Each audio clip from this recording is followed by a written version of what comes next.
सबसे पहले आपको लेकर चलते हैं वाराणसी। प्रधानमंत्री नरेंद्र मोदी इस समय जनसभा को संबोधित कर रहे हैं। मेरी विशेष जिम्मेदारी भी बनती है।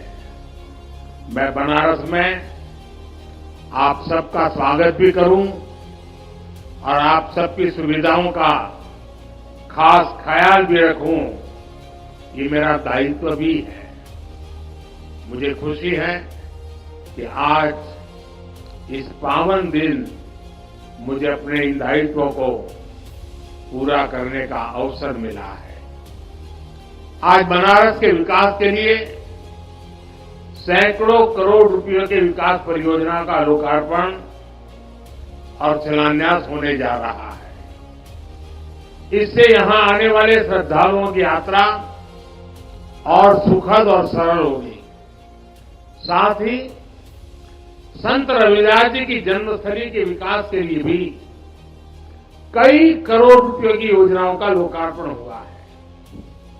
मंदिर और मंदिर क्षेत्र का विकास, मंदिर तक आने वाली सड़कों का निर्माण, इंटरलॉकिंग और ड्रेनेज का काम, भक्तों के लिए सत्संग और साधना करने के लिए, प्रसाद ग्रहण करने के लिए अलग अलग व्यवस्थाओं का निर्माण, इन सब से आप सब लाखों भक्तों को सुविधा होगी। माघी पूर्णिमा की यात्रा में श्रद्धालुओं को आध्यात्मिक सुख तो मिलेगा ही, उन्हें कई परेशानियों से भी छुटकारा मिलेगा। आज मुझे संत रविदास जी की नई प्रतिमा के लोकार्पण का भी सौभाग्य मिला है। संत रविदास म्यूजियम की आधारशिला भी आज रखी गई है। मैं आप सभी को इन विकास कार्यों की अनेक अनेक शुभकामनाएं देता हूं। मैं देश और दुनिया भर के सभी श्रद्धालुओं को संत रविदास जी की जन्म जयंती और माघी पूर्णिमा की हार्दिक बधाई देता हूं। साथियों, आज महान संत और समाज सुधारक गाडगे बाबा की जयंती भी है। गाडगे बाबा ने संत रविदास की तरह ही समाज को रूढ़ियों से निकालने के लिए, दलितों वंचितों के कल्याण के लिए बहुत काम किया था। खुद बाबा साहब आंबेडकर उनके बहुत बड़े प्रशंसक थे। गाडगे बाबा भी बाबा साहब से बहुत प्रभावित रहते थे। आज इस अवसर पर मैं गाडगे बाबा के चरणों में भी श्रद्धापूर्वक नमन करता हूं। साथियों, अभी मंच पर आने से पहले मैं संत रविदास जी की मूर्ति पर पुष्प अर्पित करने, उन्हें प्रणाम करने भी गया था। इस दौरान मेरा मन जितनी श्रद्धा से भरा था, उतनी ही कृतज्ञता से भी भीतर महसूस कर रहा था। वर्षों पहले भी जब मैं न राजनीति में था, न किसी पद पर था, तब भी संत रविदास जी की शिक्षाओं से मुझे मार्गदर्शन मिलता था। मेरे मन में ये भावना होती थी कि मुझे रविदास जी की सेवा का अवसर मिले। और आज काशी ही नहीं, देश की दूसरी जगहों पर भी संत रविदास से जुड़े संकल्पों को पूरा किया जा रहा है। रविदास जी की शिक्षाओं को प्रसारित करने के लिए नए केंद्रों की स्थापना भी हो रही है। अभी कुछ महीने पहले ही मुझे मध्य प्रदेश के सतना में भी संत रविदास स्मारक एवं कला संग्रहालय के शिलान्यास का सौभाग्य मिला था। काशी में तो विकास की पूरी गंगा ही बह रही है। साथियों, भारत का इतिहास रहा है, जब भी देश को जरूरत हुई है, कोई न कोई संत, ऋषि, महान विभूति भारत में जन्म लेते हैं। रविदास जी तो उस भक्ति आंदोलन के महान संत थे जिसने कमजोर और विभाजित हो चुके भारत को नई ऊर्जा दी थी। रविदास जी ने समाज को आजादी का महत्व भी बताया था और सामाजिक विभाजन को भी पाटने का काम किया। ऊंच नीच, छुआछूत, भेदभाव, इस सब के खिलाफ उन्होंने उस दौर में आवाज उठाई थी। संत रविदास एक ऐसे संत है जिन्हें मत, मजहब, पंथ, विचारधारा की सीमाओं में नहीं बांधा जा सकता। रविदास जी सबके हैं और सब रविदास जी के हैं। जगत गुरु रामानंद के शिष्य के रूप में उन्हें वैष्णव समाज भी अपना गुरु मानता है। सिख भाई बहन उन्हें बहुत आदर की दृष्टि से देखते हैं। काशी में रहते हुए उन्होंने मन चंगा तो कठौती में गंगा की शिक्षा दी थी। इसलिए काशी को मानने वाले लोग, मां गंगा में आस्था रखने वाले लोग भी रविदास जी से प्रेरणा लेते हैं। मुझे खुशी है कि आज हमारी सरकार रविदास जी के विचारों को ही आगे बढ़ा रही है। भाजपा सरकार सबकी है। भाजपा सरकार की योजनाएं सबके लिए है। सबका साथ, सबका विकास, सबका विश्वास और सबका प्रयास, ये मंत्र आज 140 करोड़ देशवासियों से जुड़ने का मंत्र बन गया है। साथियों, रविदास जी ने समता और समरसता की शिक्षा भी दी और हमेशा दलितों, वंचितों की विशेष रूप से चिंता भी की। समानता, वंचित समाज को प्राथमिकता देने से ही आती है। इसलिए जो लोग, जो वर्ग विकास की मुख्य धारा से जितना ज्यादा दूर रह गए, पिछले 10 वर्षों में उन्हें ही केंद्र में रखकर काम हुआ है। पहले जिस गरीब को सबसे आखिरी समझा जाता था, सबसे छोटा कहा जाता था, आज सबसे बड़ी योजनाएं उसी के लिए बनी है। इन योजनाओं का दुनिया में सबसे बड़ी सरकारी योजनाएं कहा जा रहा है। आप देखिए, कोरोना की इतनी बड़ी मुश्किल आई, हमने 80 करोड़ गरीबों को मुफ्त राशन की योजना चलाई।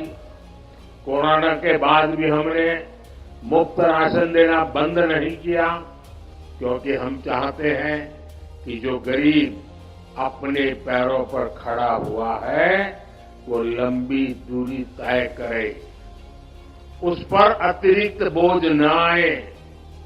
ऐसी योजना इतने बड़े पैमाने पर दुनिया के किसी भी देश में नहीं है। हमने स्वच्छ भारत अभियान चलाया। देश के हर गांव में, हर परिवार के लिए मुफ्त शौचालय बनाया। इसका लाभ सबसे ज्यादा दलित, पिछड़े हमारे परिवारों को, खासकर हमारी एससी, एसटी, ओबीसी माताओं बहनों को हुआ है। इन्हें ही सबसे ज्यादा खुले में शौच के लिए जाना पड़ता था, परेशानियां उठानी पड़ती थी। आज देश के गांव-गांव तक साफ पानी पहुंचाने के लिए जल जीवन मिशन चल रहा है। 5 वर्षों से भी कम समय में 11 करोड़ से ज्यादा घरों तक पाइप से पानी पहुंचाया गया है। करोड़ों गरीबों को मुफ्त इलाज के लिए आयुष्मान कार्ड मिला है। उन्हें पहली बार ये हौसला मिला है कि अगर बीमारी आ भी गई तो इलाज के अभाव में जिंदगी खत्म नहीं होगी। इसी तरह जन धन खातों से गरीब को बैंक जाने का अधिकार मिला है। इन्हीं बैंक खातों में सरकार सीधे पैसा भेजती है। इन्हीं खातों में किसानों को किसान सम्मान निधि जाती है, जिनमें से करीब 1.5 करोड़ लाभार्थी हमारे दलित किसान ही हैं। फसल बीमा योजना का लाभ उठाने वाले किसानों में बड़ी संख्या दलित और पिछड़े किसानों की ही है। युवाओं के लिए भी 2014 से पहली जितनी स्कॉलरशिप मिलती थी, आज हम उससे 2 गुनी स्कॉलरशिप दलित युवाओं को दे रहे हैं। इसी तरह 2022-23 में पीएम आवास योजना के तहत हजारों करोड़ रुपए दलित परिवारों के खातों में भेजे गए, ताकि उनका भी अपना पक्का घर हो। और भाइयों बहनों, भारत इतने बड़े बड़े काम इसलिए कर पा रहा है क्योंकि आज दलित, वंचित, पिछड़ा और गरीब के लिए सरकार की नीयत साफ है। भारत ये काम इसलिए कर पा रहा है क्योंकि आपका साथ और आपका विश्वास हमारे साथ है। संतों की वाणी हर युग में हमें रास्ता भी दिखाती है और हमें सावधान भी करती है। रविदास जी कहते थे, जात पात के फेर मही उर्जी रही सब लोग, मानुष ताकू खात है रैदास जात कर लोग। अर्थात ज्यादातर लोग जात पात के भेद में उलझे रहते हैं, उलझाते रहते हैं। जात पात का यही रोग मानवता का नुकसान करता है। यानी जात पात के नाम पर जब कोई किसी के साथ भेदभाव करता है तो वो मानवता का नुकसान करता है। अगर कोई जात पात के नाम पर किसी को भड़काता है तो वो भी मानवता का नुकसान करता है। इसलिए भाई और बहनों, आज देश के हर दलित को, हर पिछड़े को एक और बात ध्यान रखनी है। हमारे देश में जाति के नाम पर उकसाने और उन्हें लड़ाने में भरोसा रखने वाले इंडी गठबंधन के लोग दलित, वंचित के हित की योजनाओं का विरोध करते हैं। और सच्चाई ये है कि ये लोग जाति की भलाई के नाम पर अपने परिवार के स्वार्थ की राजनीति करते हैं। आपको याद होगा, गरीबों के लिए शौचालय बनाने की शुरुआत हुई थी तो इन लोगों को उन्होंने इसका भी मजाक उड़ाया था। उन्होंने जनधन खातों का भी मजाक उड़ाया था। इन्होंने डिजिटल इंडिया का विरोध किया था। इतना ही नहीं, परिवारवादी पार्टियों की एक और पहचान है, ये अपने परिवार से बाहर किसी भी दलित, आदिवासी को आगे बढ़ने नहीं देना चाहते। दलित, आदिवासियों का बड़े पदों पर बैठना इन्हें बर्दाश्त नहीं होता है। आपको याद होगा, जब देश में पहली आदिवासी महिला राष्ट्रपति बनने के लिए महामहिम द्रौपदी मुर्मू जी चुनाव लड़ रही थी, तो किन किन लोगों ने उनका विरोध किया था? किन किन पार्टियों ने उन्हें हराने के लिए सियासी लामबंदी की थी? वे सब की सब यही परिवारवादी पार्टियां आई थी, जिन्हें चुनाव के समय दलित, पिछड़ा, आदिवासी अपना वोट बैंक नजर आने लगता है। हमें इन लोगों से, इस तरह की सोच से सावधान रहना है। हमें जातिवाद की नकारात्मक मानसिकता से बचकर रविदास जी की सकारात्मक शिक्षाओं का पालन करना है। साथियों, रविदास जी कहते थे, 100 वर्ष लो जगत मही जीवत रही करू काम। रैदास कर्म ही धर्म है, कर्म करहु निष्काम। अर्थात 100 वर्ष का जीवन हो तो भी पूरे जीवन हमें काम करना चाहिए, क्योंकि कर्म ही धर्म है। हमें निष्काम भाव से कर्म करना चाहिए। संत रविदास जी की शिक्षा आज पूरे देश के लिए है। देश इस समय आजादी के अमृतकाल में प्रवेश कर चुका है। पिछले वर्षों में अमृतकाल में विकसित भारत के निर्माण की मजबूत नींव रखी जा चुकी है। अब अगले 5 साल हमें इस नींव पर विकास की इमारत को और ऊंचाई देनी है। गरीब वंचित की सेवा के लिए जो अभियान 10 वर्षों में चले हैं, अगले 5 वर्षों में उन्हें और भी अधिक विस्तार मिलना है। ये सब 140 करोड़ देशवासियों की भागीदारी से ही होगा। इसलिए ये जरूरी है कि देश का हर नागरिक अपने कर्तव्यों का पालन करे। हमें देश के बारे में सोचना है। हमें तोड़ने वाले, बांटने वाले विचारों से दूर रहकर देश की एकता को मजबूत करना है। मुझे विश्वास है कि संत रविदास जी की कृपा से देशवासियों के सपने जरूर साकार होंगे। आप सभी को एक बार फिर संत रविदास जयंती की मैं बहुत बहुत शुभकामनाएं देता हूं। बहुत बहुत धन्यवाद। तो प्रधानमंत्री नरेंद्र मोदी को आप सुन रहे थे। इंडिया गठबंधन पर निशाना साधा, ये कहते हुए कि कुछ लोग स्वार्थ की राजनीति करते हैं। बड़ी खबर इस वक्त आम आदमी पार्टी की तरफ से अरविंद केजरीवाल की 2 से 3 दिन में गिरफ्तारी की आशंका जता दी गई है। इस वक्त की बड़ी खबर हम आपको बता रहे हैं। आज ही आम आदमी पार्टी की तरफ से प्रेस कॉन्फ्रेंस की गई। मंत्री दिल्ली सरकार में सौरभ भारद्वाज मीडिया के सामने थे। उनकी तरफ से आशंका जताई गई कि 2-3 दिन में अरविंद केजरीवाल को गिरफ्तार कर लिया जाएगा। और इसके पीछे वजह सौरभ भारद्वाज ये बता रहे थे कि बीजेपी घबरा गई है। बीजेपी घबरा गई है आम आदमी पार्टी और कांग्रेस के गठबंधन से। सुनाते हैं आपको प्रेस कॉन्फ्रेंस में सौरभ भारद्वाज ने क्या कहा। हमें बहुत विश्वस्त लोगों से ये जानकारी मिल रही है कि अब ईडी नहीं, सीबीआई भी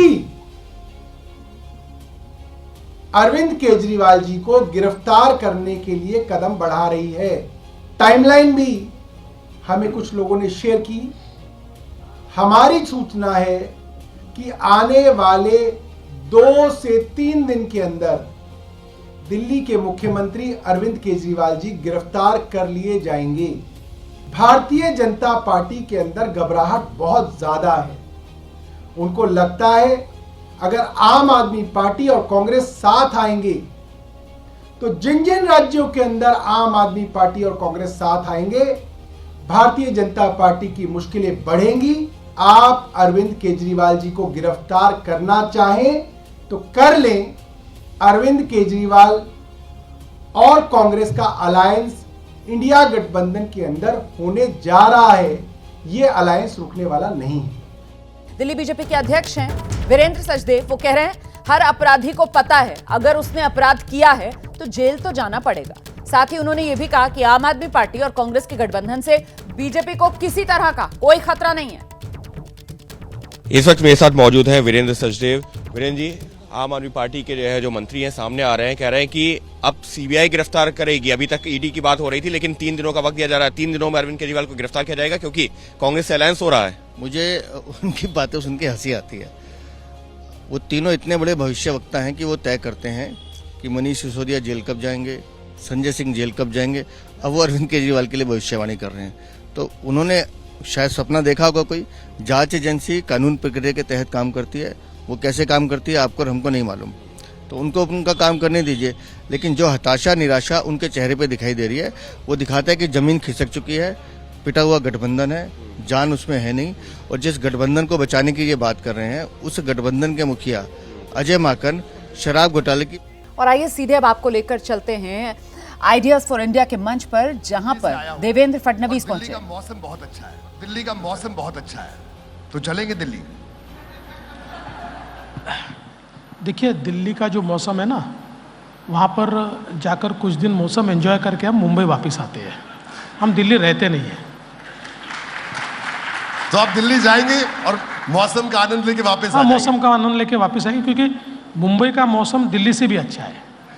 लेकिन मुंबई में और खास तौर पे जो महाराष्ट्र में है, यहाँ पर सर्दियों में भी गर्मी का एहसास आपने करवा दिया विपक्ष को भी और पार्टी के भीतर भी।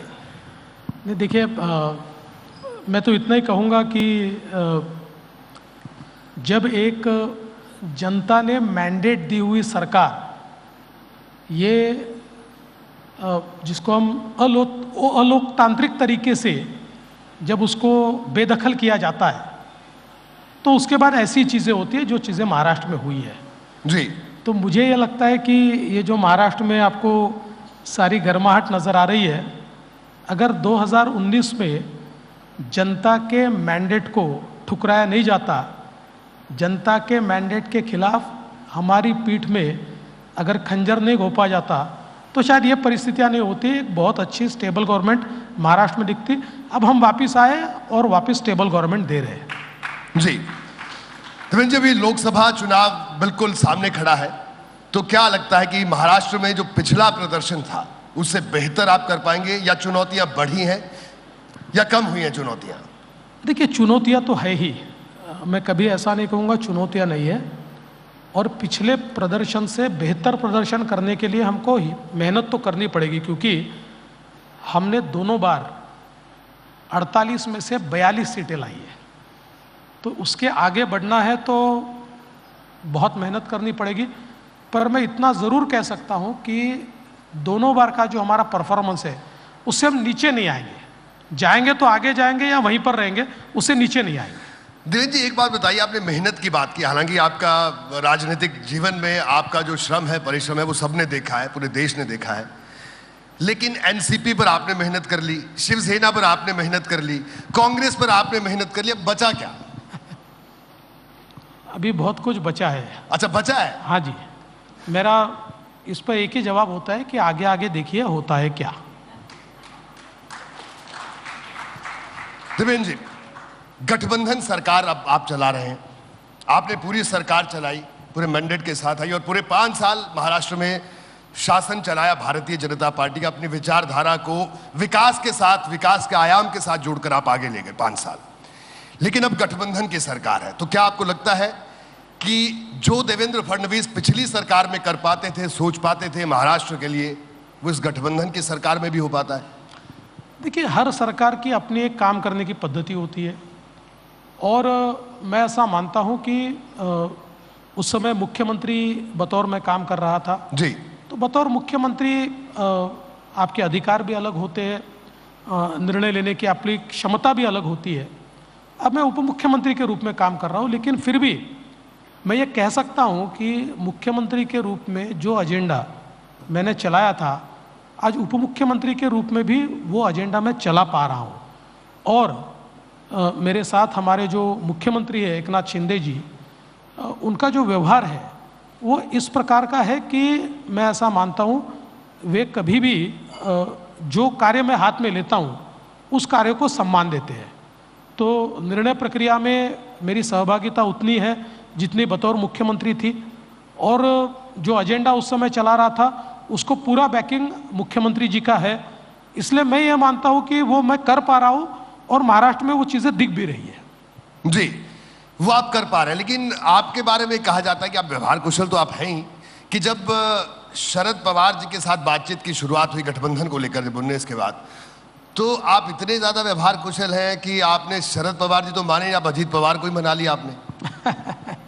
नहीं, देखिए, मैंने इससे पहले भी इस बात को स्पष्ट किया है कि हमने शरद पवार जी से बातचीत की जी। शरद पवार जी ने हामी भरी, शरद पवार जी ने गठबंधन की बातें करने के लिए अजित पवार जी को नमित किया। अजित पवार जी के साथ सारी चीज़ें हमने फाइनल की। जो चीज़ें फाइनल हुई उसको पूरे तरीके से वो मैंडेट शरद पवार जी ने दिया। पर पता नहीं क्यों आदत अनुसार पवार साहब अंतिम वक्त पर बैकआउट हो गए। उस समय अजित पवार जी ने भूमिका ली कि इस प्रकार से मुझे आगे करके आपने सारी चीज़ें तय की और ऐन वक्त पर आप बैकआउट हो रहे हैं, इस प्रकार का विश्वासघात मैं नहीं कर सकता। और इसलिए वो हमारे साथ आए और उनके लोगों की भी इच्छा थी कि हमारे साथ वो रहना चाहते थे, क्योंकि वो जानते थे कि स्टेबल गवर्नमेंट ये बीजेपी के साथ ही बन सकती है। किंतु उस समय सर्वोच्च न्यायालय का निर्णय कुछ इस प्रकार का आया कि हम लोग उस अलायंस को कंटिन्यू नहीं कर सकते थे, इसलिए अजीत पवार जी वापस चले गए और हम मुख्यमंत्री से विपक्षी नेता बन गए। जी चलिए, ये तो कहानी हुई। अब शिवसेना की कहानी, अगर जो शिवसेना में जो कुछ हुआ, यानी अब एकनाथ शिंदे आपके साथ आए, कई तरह की बातें पब्लिक डोमेन में है, लेकिन आज को दिल की बात तो बता दीजिए कि आखिरकार कैसे वो कैसे करीब आए।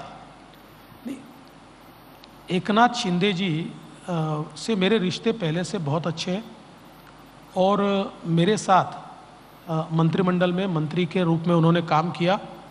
विशेष रूप से जो महाराष्ट्र के मेजर प्रोजेक्ट्स हैं, उन प्रोजेक्ट्स पर मेरे साथ वो लगातार काम करते रहे, उनको ड्राइव करते रहे जी। तो एक हमारा रिश्ता भी था। और एकनाथ शिंदे जी ये एक बहुत कट्टर इस प्रकार के शिवसैनिक रहे हैं जी, हिंदुत्ववादी रहे हैं, बाला साहब को मानने वाले रहे हैं। तो जिस समय उद्धव जी ये निर्णय ले रहे थे, उस समय भी शिंदे जी उसके खिलाफ थे।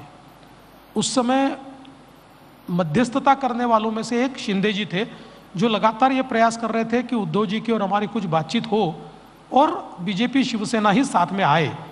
लेकिन उस समय उद्धव जी चूंकि मुख्यमंत्री बनना चाहते थे जी, तो उन्होंने उनकी बात मानी नहीं।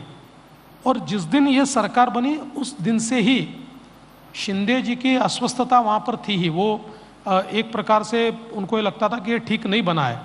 और एक बड़ा तबका शिवसेना में ऐसा था जो ये मानता था कि हम लोगों ने जिनको इतना घोर विरोध किया जी, हम उनके साथ सरकार चला। अच्छा, सरकार चलाना भी ठीक है, लेकिन बिल्कुल आइडियोलॉजी के खिलाफ हम लोग चीज़ें करें उस सरकार में और उसको समर्थन दे, तो ये वो लोग डाइजेस्ट नहीं कर पा रहे थे। और इसलिए हमारा सारा उनके साथ बातचीत तो थी ही, लेकिन सबसे महत्वपूर्ण ये था कि धीरे धीरे उद्धव जी के बर्ताव से जी, उनके लोग इतने तंग आए कि उनको ये लगा कि अब अपने अस्तित्व का सवाल है, हम लोग तो हमारा अस्तित्व ही खो देंगे। और उसके बाद फिर उन लोगों ने तय किया, और तय करने के बाद जब हमसे बातचीत की तो हम तो मौका छोड़ने वाले थे नहीं जी, क्योंकि मैंडेट तो यही था, हमारे साथ ही वो चुनकर आए थे जी। तो हमने गठबंधन कर लिया और सरकार बना ली। ठीक है, आपने बताया, पूरी बात बताई। आपने ये भी कहा कि एकनाथ शिंदे जी आपके मित्र थे। मित्र तो आपके उद्धव ठाकरे भी थे। उद्धव ठाकरे जी मित्र थे, लेकिन थे या हैं? नहीं, देखिए अभी ये तो उनको सवाल पूछना पड़ेगा जी, इसलिए पूछना पड़ेगा कि मित्र वो होता है कि अगर कोई बात आपकी और मेरी नहीं जमती है तो इतनी हिम्मत होनी चाहिए कि फ़ोन उठाकर बोल दे कि नहीं हो पाएगा। जिस समय हम लोग गठबंधन की बात कर रहे थे जी, उनको मुख्यमंत्री बनना था, 5 साल मैं मुख्यमंत्री था, वो मेरे साथी थे। दिन में, रात में, आधी रात में जब भी फ़ोन करते थे मैं फ़ोन पर आता था, मैं उनकी बात सुनता था, जो काम वो कहते थे मैं उसको करता था, कभी मैंने उनकी बात टाली नहीं। लेकिन जिस समय ये गठबंधन वाली बातें थी मैं फ़ोन करता रहा और उनमें इतनी भी कर्टसी नहीं थी कि फ़ोन पर आकर वो कह दे कि नहीं देवेंद्र जी आपके साथ नहीं जाना है, ये भी उन्होंने नहीं किया। तो दरवाज़ा तो उन्होंने बंद कर दिया। तो इसलिए अब उद्धव ठाकरे जी दोस्त है या नहीं है, ये सवाल मुझसे पूछकर फ़ायदा नहीं है, ये उनसे पूछना पड़ेगा, क्योंकि रास्ता उन्होंने बंद किया, दरवाज़ा उन्होंने बंद किया और कर्टसी भी उन्होंने नहीं दिखाई। जी। तो उसके बाद कभी बातचीत भी नहीं हुई आप लोगों की? उसके बाद कोई फॉर्मल बातचीत हमारी कभी नहीं हुई। हाँ, मिलते, आमने सामने नमस्कार करते, एक दूसरे का हालचाल पूछते, इतनी कर्टसी तो महाराष्ट्र में आज भी मौजूद है, तो हम लोग वो करते हैं। दरवाजे उन्होंने बंद किए, लेकिन हवा महाराष्ट्र में बहुत तेजी से चल रही है, राजनीतिक हवा। तो अगर दरवाजे के कपाट हिले तो दरवाजा खुल जाएगा? नहीं, मैं नहीं मानता। देखिए क्या होता है कि पॉलिटिकल डिफरेंसेस जब होते हैं ना जी, तो उसको पाटना आसान होता है। आपके और मेरे इश्यूज़ के ऊपर डिफरेंसेस है तो हम कॉमन ग्राउंड बनाकर साथ में आ सकते हैं। यहाँ पर हमारे मन दुखी है यहाँ पर केवल पॉलिटिकल डिफरेंसेस नहीं है। जी देखिए, दिन रात सुबह शाम वो और उनके लोग अगर हमारे नेता मोदी जी को गाली देंगे और ऐसी ऐसी गालियाँ देंगे और ऐसी ऐसी बातें कहेंगे जो हमारे घोर विरोधक भी नहीं कहते, जी, तो मुझे लगता कि हम उनके साथ जा पाएंगे। तो कोई सवाल नहीं उठता, हमारे मन दुख गए, हम मन से दूर हो गए, मन से दुखी, मन से दुखी है, इसलिए साथ जाने का कोई सवाल ही नहीं उठता। लेकिन अभी वो मोदी जी की तारीफ कर रहे हैं, कुछ दिन पहले उद्धव जी ने कुछ तारीफ भी की उनकी। देखिए, कहीं एक आध बार तारीफ की होगी तो मुझे पता नहीं, पर दिन में उठने से लेकर सोने तक 10-20 गालियाँ मोदी जी के खिलाफ नहीं निकाले तो उनको खाना नहीं पचता। और उन्होंने तो कुछ लोग ऐसे छोड़ दिए हैं कि जो सुबह 9 बजे अपना भोंगा शुरू करते हैं वो मोदी जी को गाली देने से करते हैं, तो शाम तक मोदी जी को गाली देना इतना ही उनका काम है। तो ऐसे जब उन्होंने लोग छोड़े हुए हैं तो इसका मतलब सीधा है, मुझे ऐसा लगता है कि उन्होंने अपनी राह पकड़ी है, हम अपनी राह से चलेंगे।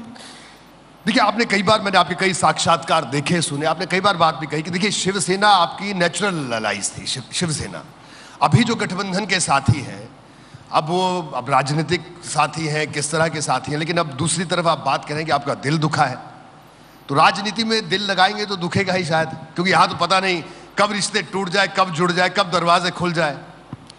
नहीं, इसीलिए मैंने कहा पॉलिटिकल अलायंस में जब अलायंस ब्रेक होता है दिल नहीं दुखता जी, क्योंकि पॉलिटिक्स में इश्यूज होते हैं।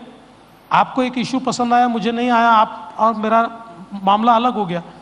लेकिन 25 साल जिनके साथ दिल लगाया, 25 साल जिनको भाई की तरह जी हमने ट्रीट किया, 25 साल जिनके साथ सुख दुख बांटा, ऐसे लोग जब आपकी पीठ पे खंजर घोंपते हैं और ऐसे लोग जब रोज आपके खिलाफ, आपके नेताओं के खिलाफ झूठी बातें, भद्दी बातें, गलत बातें जब बोलते हैं तो मुझे लगता है कि तब दिल टूटता है। तो इसलिए यहाँ तो दिल टूटा है। और अभी जो हमारा गठबंधन है, मैं ऐसा मानता हूँ कि हमारे साथ जो हमारे एकनाथ शिंदे जी की शिवसेना है, ये असली शिवसेना है। बाला साहेब ठाकरे जी, इनके विचारों पर चलने वाली शिवसेना, ये हमारे साथ है। इसलिए आज भी शिवसेना के साथ हमारा गठबंधन ये एक प्रकार से इमोशनल गठबंधन है जी। और मैं बहुत साफ कहता हूं कि अजीत पवार जी के साथ, एनसीपी के साथ हमारा जो गठबंधन है, ये हमारा स्ट्रैटेजिक गठबंधन है। राजनीति में कुछ इमोशंस होते हैं, कुछ स्ट्रैटेजी होती है।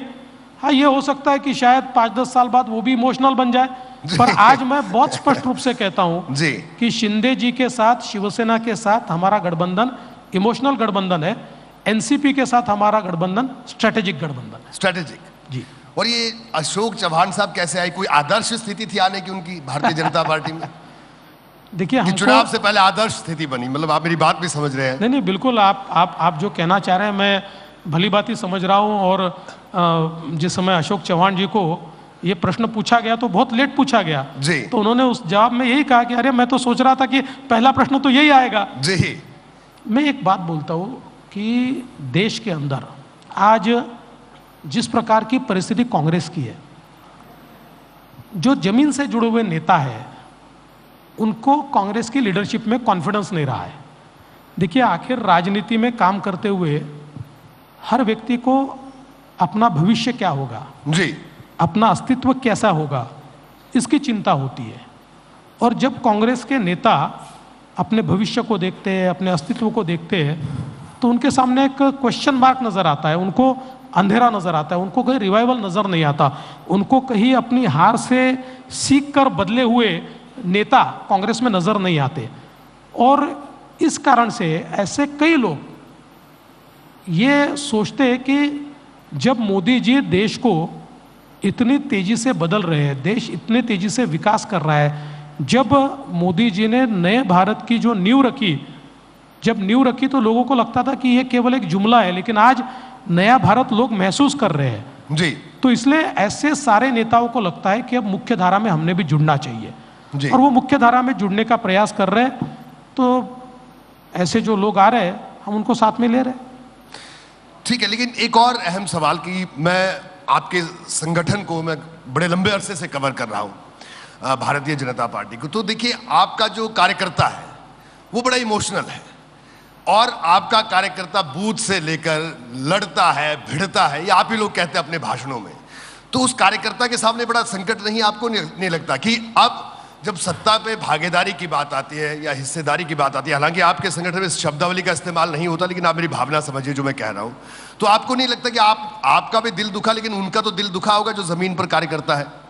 देखिए, भारतीय जनता पार्टी का कार्यकर्ता यही बीजेपी का एसेट है, क्योंकि ये कार्यकर्ता ऐसा है कि 90% हमारे कार्यकर्ताओं को ये पता है कि उनको जिंदगी में कुछ नहीं मिलने वाला, वो पार्षद भी नहीं बनने वाले, क्योंकि अल्टीमेटली एक लिमिटेड नंबर है, पार्षदों का भी नंबर लिमिटेड होता है, लेकिन फिर भी वो काम करता है क्योंकि उसके काम की प्रेरणा ये सत्ता नहीं है, उसके काम की प्रेरणा ये विचार है जी। और मैं ऐसा मानता हूं कि ये जो कार्यकर्ता है, इसी के बदौलत भारतीय जनता पार्टी आगे बढ़ रही है। तो आज जब लोग पार्टी में आते हैं या नए नए लोग पार्टी के साथ जुड़ते हैं, तो ये कार्यकर्ता इस बात को समझता है, क्योंकि आज उसका एम क्या है? आज उसका एम है कि हमारे विचारों को और हमारे राष्ट्रवाद को मंडित करने वाले मोदी जी है। तो वो आज ये मानता है कि मोदी जी के लिए, मोदी जी को तीसरी बार प्रधानमंत्री बनाना है, देश को मोदी जी का नेतृत्व चाहिए, उसके लिए वो कुछ भी करने को तैयार है, उसको कोई गम नहीं है, उसको कोई चिंता नहीं है। ठीक है, वो ये सारी परिस्थितियों में भी काम करने के लिए तैयार है। देवेंद्र जी, एक बात बताइए कि इस बार का जो चुनाव प्रचार होगा आपके लिए बड़ी चुनौती नहीं होगा? आपको नहीं लगता? क्योंकि जब आप चुनावी मंच पे जाएंगे, सभाओं में जाएंगे, तो जिन लोगों को पिछले चुनाव में, जिन लोगों को आप मंच से जिनके खिलाफ बोलते थे, उस बार आपके अगल बगल में खड़े होंगे। नहीं, जिनके खिलाफ बोलना है वो सामने है ही ना।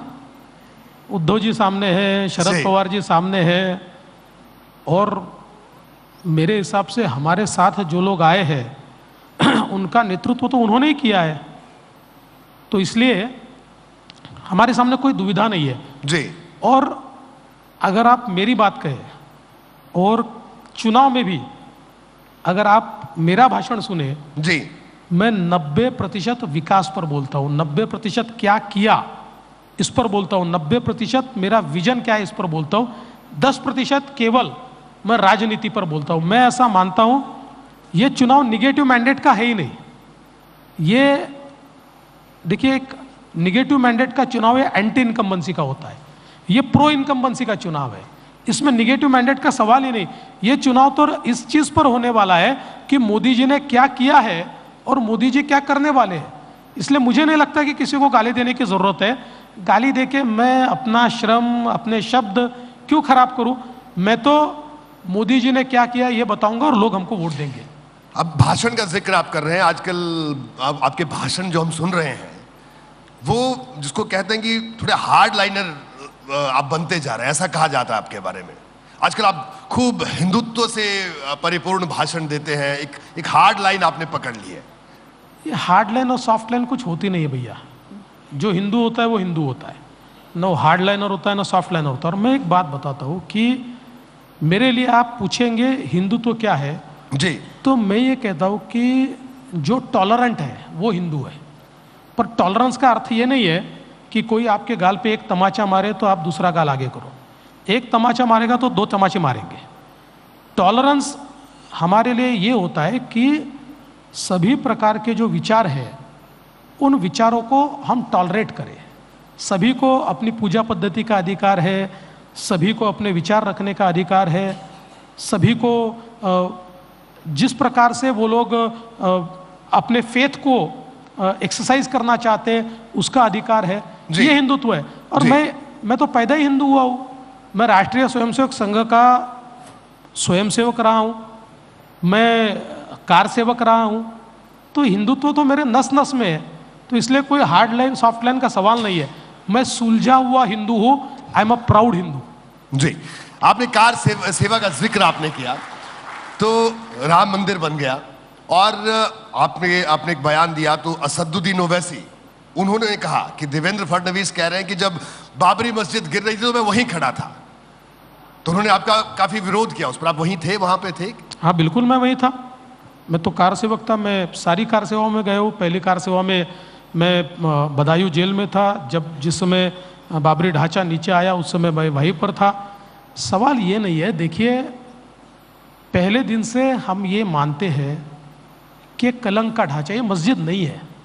देखिए मैं पूछना चाहता हूँ, जिस मीर बाकी ने वो ढांचा वहाँ तैयार किया उसने भी तो कभी नमाज अदा नहीं की वहाँ। किसने नमाज अदा की है?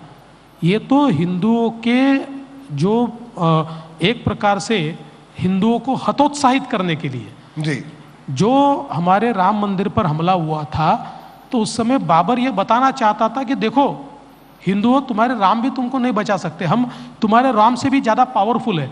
उसके पीछे की उनकी मंशा ये राजनीतिक मंशा थी, इस देश को गुलाम बनाने की मंशा थी, इसलिए उन्होंने उस मंदिर को तोड़ा था। वरना वो तो कहीं भी मस्जिद बना सकते थे, लेकिन वहाँ क्यों उन्होंने वो ढांचा तैयार किया? तो इसलिए ये कलंक का ही ढांचा था। और इस ढांचे को तोड़ने के लिए जिस समय कार सेवक वहाँ गए, उस समय सारे कार सेवक ये मानते थे कि हमारे राम जी के मंदिर का पुनर्निर्माण हमको करना है, इसके ऊपर एक कलंक का ढांचा बना है, इस ढांचे को हमको नीचे लाना है और हमारे मंदिर को फिर वहाँ स्थापित करना है। तो मैं ऐसा मानता हूँ कि इसमें कोई गलत बात नहीं है। मैं वहाँ पर था, इसका मुझे अभिमान है। मैं वहाँ पर था, इसका मुझे गर्व है। असदुद्दीन ओवैसी को अगर बाबरी ढांचा नीचे आने से कोई गम होता होगा तो मुझे ऐसा लगता है कि वो उनको लखलाभ है। मुझे तो इस बात की खुशी है कि वो ढांचा नीचे आए। एक बार फिर से मैं लोकसभा चुनाव की बात करूंगा। लोकसभा चुनावों को लेकर आपने कहा ठीक है, मोदी जी के नाम पर, मोदी जी के काम पर आप लोग वोट मांगेंगे, लेकिन ये जो फिगर आ रही है 370, 400 पार, ये कहां से 400 पार और 370 की फिगर आपको लगता है? देखिए ये जो चुनाव है ना, ये पॉलिटिकल अर्थमेटिक का चुनाव नहीं है, ये पॉलिटिकल केमिस्ट्री का चुनाव है। एक पॉलिटिकल अर्थमेटिक होती है जिसमें 1+1 2 होता है, और एक पॉलिटिकल केमिस्ट्री होती है जिसमें 1+1 11 होता है। ये 1+1 11 का चुनाव है, क्योंकि देश के अंदर मोदी जी ने जिस प्रकार के काम किए हैं, आज देश का ऐसा कोई तबका नहीं है, कोई तबका जी, सभी जाति के, धर्म के, वर्गों के लोगों को ये लगता है कि इस देश को अपने मकाम तक कोई पहुंचा सकता है तो मोदी जी पहुंचा सकते हैं। और लोगों को ये बात भी ध्यान में आती है कि अगर मोदी जी के सामने हम लोग अल्टरनेट के रूप में किसी को देखें, अल्टरनेटिव के रूप में, तो दूर दूर तक, कोसों मीलों तक कोई अल्टरनेटिव नज़र नहीं आता। तो मेरा अपना ये मानना है, जो मेरा राजनीतिक तजुर्बा है उसके आधार पर मैं कहता हूँ कि लोगों ने मन बनाया है, लोग मोदी जी को वोट देना चाहते हैं जी। इसलिए इस चुनाव में पॉलिटिकल अर्थमेटिक नहीं चलेगा। पॉलिटिकल पंडित 1+1 2 लगा रहे हैं, ये 1+1 2 नहीं चलेगा, 1+1 11 ही होने वाला है। ये पॉलिटिकल केमिस्ट्री पे चुनाव जाएगा। 370 बीजेपी, 400 पार एनडीए, ये जो नारा दिया है ये निश्चित रूप से आपको यथार्थ में आता हुआ दिखाई देगा। देवेंद्र जी, विधानसभा का चुनाव भी सामने है, तो क्या विधानसभा का चुनाव होगा तब भी यही भूमिका रहेगी? भारतीय जनता पार्टी छोटे भाई की भूमिका में, गठबंधन की सरकार में, वो देवेंद्र फडणवीस जो मुख्यमंत्री थे वो डिप्टी सीएम। देखिए पहली बात तो यह है कि छोटा भाई बड़ा भाई कुछ नहीं होता है। हम सब लोग मिलकर सरकार चला रहे हैं, और अगर आप विचार करें तो इस सरकार में भी मुख्यमंत्री जी के नेतृत्व में सरकार चलती है, मुख्यमंत्री सरकार के नेता होते हैं जी। और जहाँ तक बड़े भाई छोटे भाई का सवाल है, तो सबसे बड़ी पार्टी हम है।